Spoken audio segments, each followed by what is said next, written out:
မင်္ဂလာပါစီဗလေတိုင်းစီကံအမရပူရာမြို့နယ်မန်လေးမြို့ကဖြစ်ပါတယ်အကျိုးစနစ်ပတ်သက်သောယောဂများထိခိုက်ဒဏ်ရာနှင့်ပတ်သက်သောယောဂများကုသလိုပါကကျွန်တော်စီဗလေတိုင်းစီကံအမရပူရာမြို့မှာလာရောက်စီကုသမှုခံယူနိုင်ပါတယ်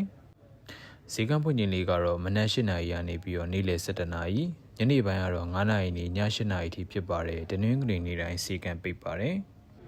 စီကံလိပ်စာလေးကတော့စကိုင်းမန်လီကာလန်ဘီတက်တော်ဝတတော်ရှိဖျားရဲ့မျက်စောင်းတို့ကွန်တီရန်ရဲ့အမရပူရာမြို့နယ်မန်လီမြို့ကပဲဖြစ်ပါတယ်စီကံပြတ်သားလူသူများအနေဖြင့်နာမည်စရင်ကြိုတင်ပေးသင်းစရာမလိုပဲစီကံဖွင့်ချိန်အတိုင်းလာရောက်ပြတ်သားလို့ရပါတယ်မိမိယောဂအကြောင်းစီကံအကြောင်းသိလို့ပါက